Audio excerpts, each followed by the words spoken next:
Welcome to the Sweat Simple podcast. I'm Brooks, and I'm an online fitness, nutrition, and mindset coach who's here to help you learn how to eat and exercise for real life, not just those perfect moments. Because let's be real, there is a lot of conflicting information online, and it can be hard to know what's legit and who to trust. In every episode, I'll be sharing the science and psychology behind health, fitness, and long-lasting behavior change, but I'll also be sharing practical, real-life application because all of the best info in the world only matters if you can apply it to your real life. So grab a coffee, water, glass of wine, or lace up your walking shoes, and let's dive in.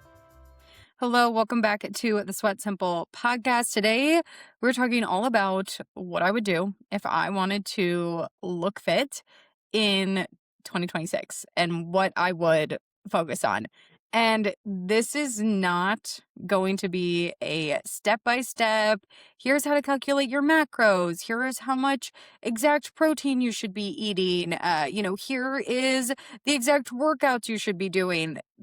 Everyone's lifestyle, everyone's previous dieting history, everyone's bandwidth is so different that there cannot be a one-size-fits-all approach. So if right now you feel like you have been struggling or you're feeling really lost because there is a million different pieces of advice out there when it comes to health and fitness and how to, tone up, how to look more fit.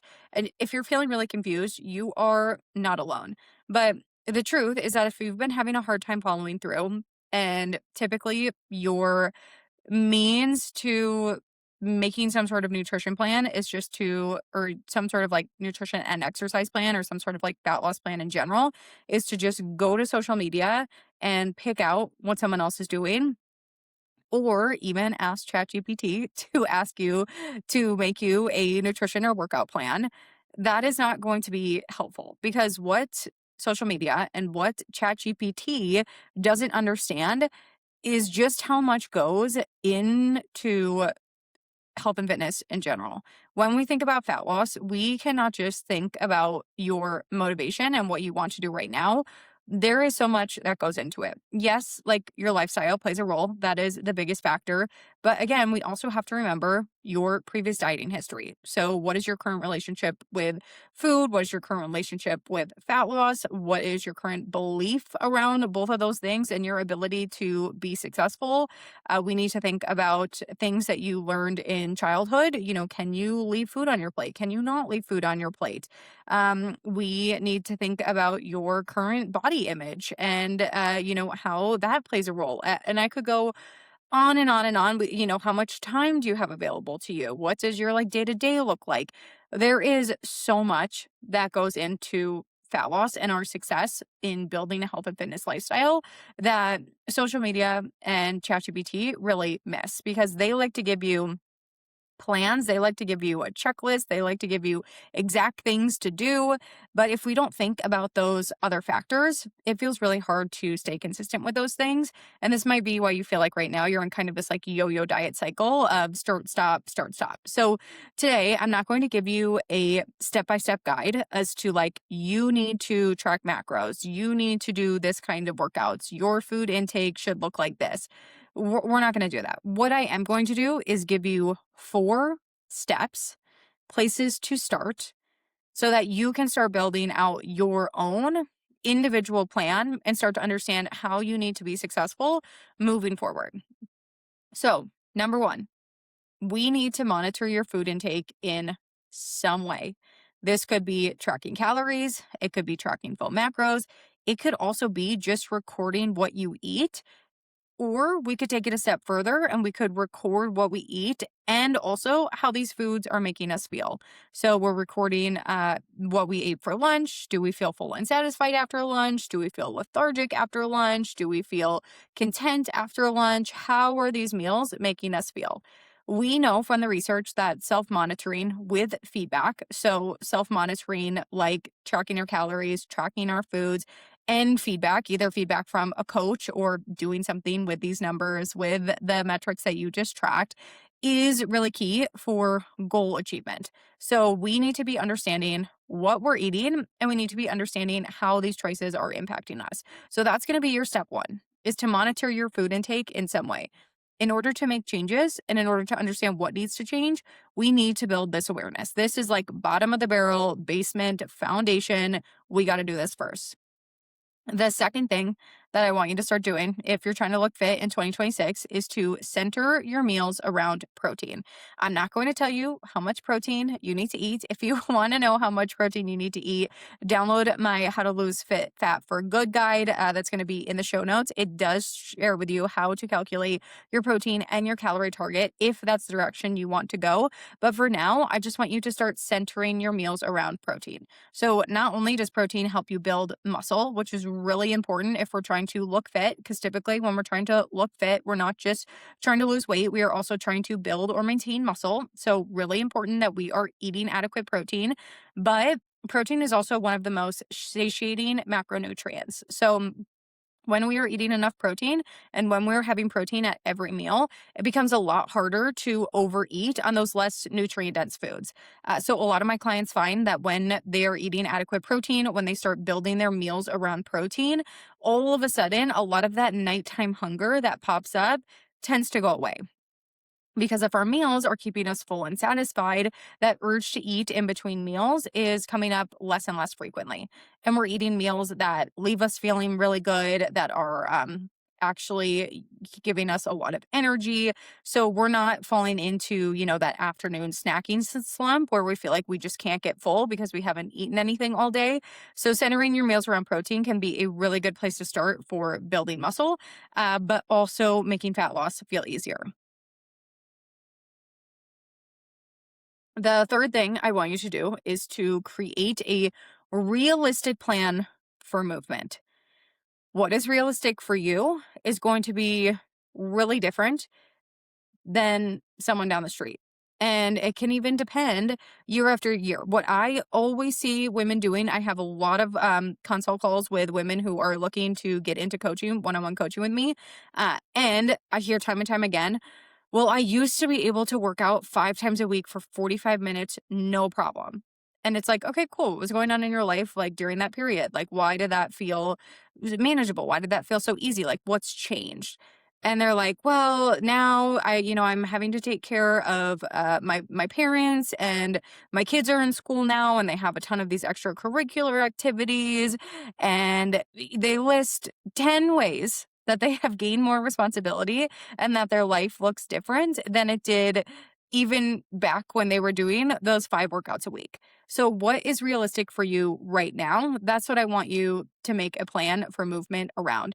For instance, I'm currently 21 weeks pregnant. My realistic movement plan right now doesn't include the half marathon training that I did when I was 23. And some people do run half marathons when they're pregnant. I haven't ran in years. So that doesn't sound enjoyable to me. It's not realistic for me to carve out the time for that. So, this realistic plan, I don't want you just thinking about what you've done before. I don't just want you building this from a place of, oh, well, I should be able to do this or I should be doing this. I'm talking realistic. What is going to have you saying, I am so confident that I can show up and do this week after week after week, so confident in that. And as we're planning this out, don't go from 0 to 100. So again, if we're doing 2 workouts a week right now, that's amazing. Don't then set your goal to be 6. If we want to build muscle and look fit, strength training should be involved down the line, but strength training does not have to be involved from the start.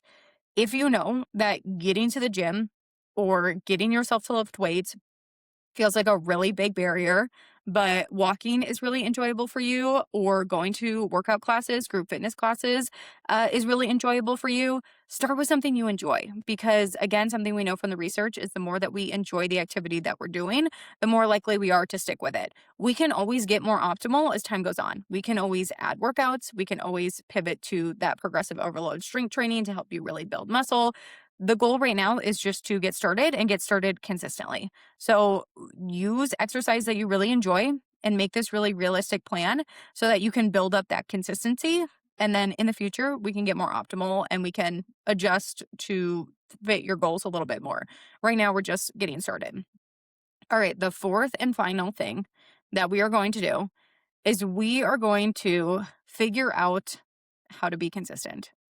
And that is really vague on purpose, because everyone just says, I want to be consistent. I want to be consistent. I need to be more consistent. And that's amazing. So, my next question is, okay, how? Why weren't you consistent in the past? This is the best place to start. Figuring out how to be more consistent in the future starts with figuring out why you weren't consistent in the past. So maybe it's something like stress eating. Every time you have a busy day at work, you turn to the food pantry at night. Every time you put your kids to bed and you just want to relax and enjoy yourself, you gravitate towards the cheese and crackers. Maybe it is that emotional eating. Maybe it's something like all or nothing thinking. The second that you have one food that you feel like is off your plan, you throw in the towel. You just don't care. Maybe we need to work through that so that you can build more consistency as time goes on. Maybe it's that you don't believe in yourself. You feel like you have had these thoughts, these behaviors ingrained for so many years that you don't think it's possible for you to change. So every time you start to see a stretch of consistency, every time you start to feel like you're kind of crushing it, that reminder of, well, I've never done this before, or, well, I've never been this consistent in the past, pops up, and suddenly you are self sabotaging and you're throwing in the towel. So, really think, what has made it so hard to be consistent for you in the past? And a lot of you are aware that you're not being consistent, but you're not aware of why you're not being consistent. And if that's something you're struggling with, shoot me a DM with the word workshop. I'm going to send you a recent workshop that I hosted, that's going to help you uncover why you're having such a hard time being consistent and following through so that you know what you need to focus on this year. So DM me workshop if that's something that you want access to. So, in general, if you want this time to be different, we need to fix those things that have made it impossible for you to be consistent in the past. So, once you figure out what those things are, we need to identify, is this a skill gap? So, maybe we need to learn how to track calories at a restaurant. Maybe we need some more ideas for high protein lunches. But maybe it's not a skill gap and maybe it's something deeper and you need help from, a coach like myself to not turn into food every time you get stressed, to help you work through your all or nothing thinking. So once you identify the reasons that you haven't been consistent, really figure out, is this a skill gap and I need some skills to replace this? Or is this a behavior gap and I need some of the deeper behavior change and deeper mindset work in order to overcome this? Most of us are really good at focusing on the skills. We're really good at focusing on the nutrition and the exercise plan. But a lot of times, even if we identify, hey, I have this behavior I need to change, or like, hey, I have this mindset that I need to change, we're not putting in the purposeful work in that area. And it's no fault to you guys. A lot of times we can't do these things on our own. This is why you need a coach who's trained in health mindset and behavior change, because you can't just say, oh, I'm going to fix my all or nothing thinking. It's like, how do you do that? It's really easy to figure out how to track calories at a restaurant and build those skills on your own. It's not so easy to work on the mindset things on your own, which is why when we're trying to be more consistent, we naturally fall into, I'm just going to fix these skills, instead of, even if we identify that it's a behavior change thing, if it's a mindset thing that we need to fix, we tend to just like ignore that, which is why this consistency continues to feel hard week after week, month after month. So, to recap, to pull it all together, if I wanted to look fit in 2026, here's what I would focus on. First, I would monitor my food intake in some way. That could be tracking calories, it could be something else. Two, center your meals around protein. Three, create a realistic plan for movement for you for right now. And then four, figure out how you're going to be consistent. So really dive into why you haven't been consistent in the past and how you're going to change that moving forward. Is it a skill gap? Is it a behavior change gap? That is all I've got for you guys. If you have any questions about this, shoot me a DM. Don't forget, if you want to figure out why you haven't been consistent to date, DM me the word workshop. I'll send you a free workshop that I hosted recently, that's going to help you uncover why you've had such a hard time following through.